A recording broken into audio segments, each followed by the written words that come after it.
dhegaystayaal wuxuu gabyaagu u baroortaa nin madax ahaayo bulshaweyntii uu ka baxay dhexdeeda magac iyo maamuus dheeri ah ku lahaa markaas oo kale wuxuu soo banbixiyaa dareenka guud ee ku soo kordhay dadka iyo degaanka ay dhimashadu ka dhacday taana aan ku tusaaleeyo suldaan soomaaliyeed oo markuu geeriyooday ay maansayahanada qaarkood gabayo ugu baroorteen waxaan u jeedaa suldaan yuusuf cali oo keenadiid ku magac dheeraa sheekhna ka talin jiray mudug iyo galguduud gobollada aynu hadda u naqaan ayna ku jirto qayb weyn oo ka mid ah xeebaha koofureed ee badweynta hindiya waa ceelhuur iyo garacad deexda u dhaxaysa inta si aanan soo gudbin tixihii markuu dhintay loogu baroor diiqay aan horta idiin dulmaro tabtii uu suldaanka ku dhoqday iyo sadanadaas 50 sano dhisnayd guuldarradii ay ku soo gabagabowday waxaan joognaa hilaada dhammaadkii 1860 qarnigii 19 meeshu waa gobolka bari ee baaxadda weyn leh waxaa ka taliya boqor cismaan maxamuud oo guddoonka ugu dambeeya aan isaga iyo walaalihiis lagula murmin xarumaha fadhigiisu waa magaalooyinka baargaal iyo caluula yuusuf cali isagu reer boqor ma aha kama safoga waa boqor tiirshe balsada talada mar walba ka agdhow dhagaha boqorkuna ay u furan yihiin waayadaas haddaba la isku wanaagsanaa ayuu yuusuf cali wuxuu boqorka siiyey gabar uu dhalayo caasho keenadiid la oran jiray waxay gacalo ku wada joogaanba muddo kadib ayay nimankii xididka iyo xigaalkaba ahaa isqabteen oo maxay isku qoonsadeen war uma hayno marahayga cid u haysaana sooma dhowaan waxayse ila tahay maamulka dadku inuu ahaa waxa loo fili karo qardoofada inuu dhex dhigay awal horese hoos iyo afkuunbay ku ekayde kol dambe ayay colaadoodii soo ifbaxday mar qura ayay yuusuf cali ka go'day intuu bisinka qabsado inuu boqorka afgambiyo sidaana uu isagu talada kagala wareego sanjibaar buu isa sii taagay yamanna rag buu u dirsaday isaga oo sarab iyo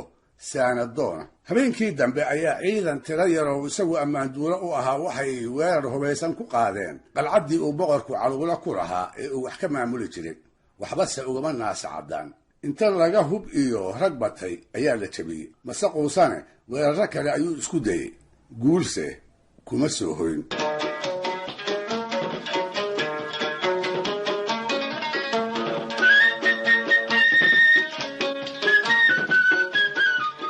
yuusuf cali markay taladii reer barigu u soo gacan geli weynay ayuu daraabay wuu toloobay inta la heshiiyey boqorkii uu sodoga iyo adeerkaba u ahaa iskalaba joogine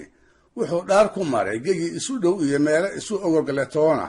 in aanay weligood dambe ka soo wada toosin waxaa ka go'day inuu samaysto sadana u gaara markaas buu isaga oo doonni ku wataa rag iyo hub qarxa oo markaas aan dhulka soomaalida laga aqoon wuxuu sahansaday xeebaha badweynta hindiya meelo ka mid ah ugu dambaystiina dabayaaqadii 1870 qarnigii 19 ayuu xeebta hobyood salka dhigay halkaasoo markaa ka hor ahayd meel loogu soo arooro ceel ku yiilo qoole la oran jiray odayadii arkay ee aanu aragnay siday sheegeen suldaan yuusuf cali nin garaad badan buu ahaa sidaa darteed baa sadanadaas oo uu cidlo ka abuuray ay muddo gaaban taabagal ku noqotay xoogagii markaa dunida ugu cadcadaana ay u aqoonsadeen talyaaniga ayuu la saxiixday heshiis saaxiibtinimo oo hobyo ka dhigay maxamiyad iyaga hoos timaada heshiis la mid ah ku hore oo boqor cismaanna ay la saxiixdeen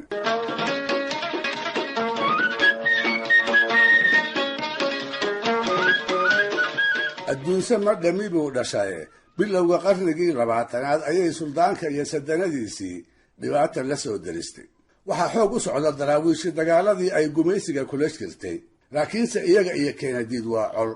iyaga iyo boqorna waa col suldaanka iyo boqorkuna waa col waa 1903 waxaa aroosan ololihii saddexaad ee ingiriisku u abaabulay in daraawiishta lagu tirtiro markaas baa general manning iyo waxaa is afgashaday talyaaniga waxay ku heshiiyeen ciidan fara badan oo maraakiib lagu wado in xeebta hobyood laga dejiyo kolkaasna daraawiishta nag lagaga dhigo suldaankii oo aan qorshahaas la ogeysiin ayay ciidankii soo rogeen markaas bay weydiisteen in saad iyo gaadiidba uu ciidankaas ku taakuleeyo taasoo uu iska soo taagay waxaa laga wariyey inuu yidhi in cabdilla xasan annagu colaan ahaano uga sahiilin maayo nin iiga shisheeya oo uu ingiriiska ula jeeday taas ayaa lagu qoonsaday markab xeebta taagan oo loogu sheegay in dushiisa qadar sharaf lagu siin doono ayaa markuu soo koray la dhaqaaqay cadan oo ingiriisku haystay ayuu dabin ku xiraa mar dambana waxaa loo wareejiyey Asmara oo dhowr gu uu Talyaaniga ugu qabiraa ilaa uu araggiisii ku waayey.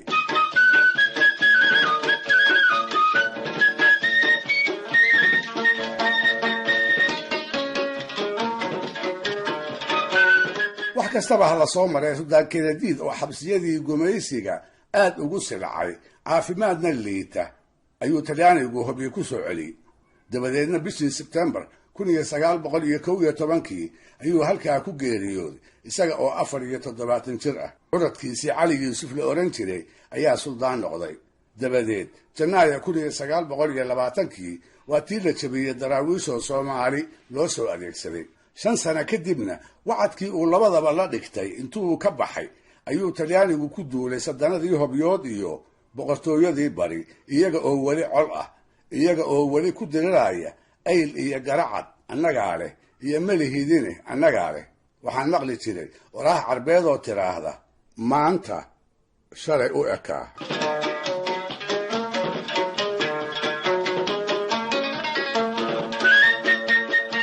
sida la wariyey aad bay dadkii degaanku geerida suldaanka uga naxeen. waxaase ugu daraa Yuusuf Ibraahim oo Yuusuf Dheere loo yaqiin, kaasoo warkaas cadan ku maqlay dabadeedna ugu baroor diiqay tix aanaan wada helin inta naga soo gaadhaysa ay tiiraayo miiran tahay.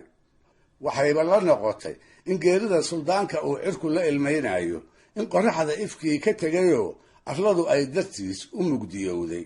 in geedihii ubaxa lahaa ay u engegeen, dunida oo idilna ay dam u tiri. wuxuu yidhi dadkaan aragnay aradkii Hobyood amarka lay sheegay Arbow Keenadiid adamihii iilka lagu awdiye araxdiyo haddaan oofta midig ka leeyahay. cirkaa ooyaya waa abkiyey sida agoomeede arooryadana shamiskaan iftimin, oogta waa bariye arladana dhirtiibaa engegan ubaxu saaraaye adduunyaduna amug bay u tiri umashadiisii. kolna haddaanu ururkii shirka iyo geedkii imanaynin halkii laysu uumay iyo hadduu aakhiro u hoyday samirka ha ilaawina wixii tagay ma eegtaana buur.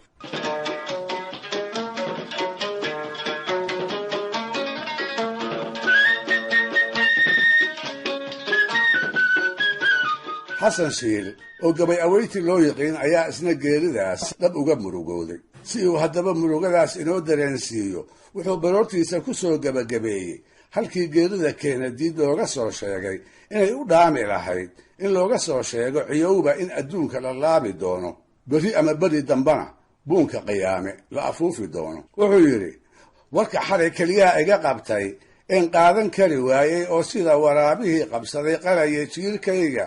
oo dhididkii iga soo qac yiri qooyay maradayda oo aan dhafoorada qabsaday sida nin qaamaysan in qiyaamihii dhaco miya aniga lay qaatay.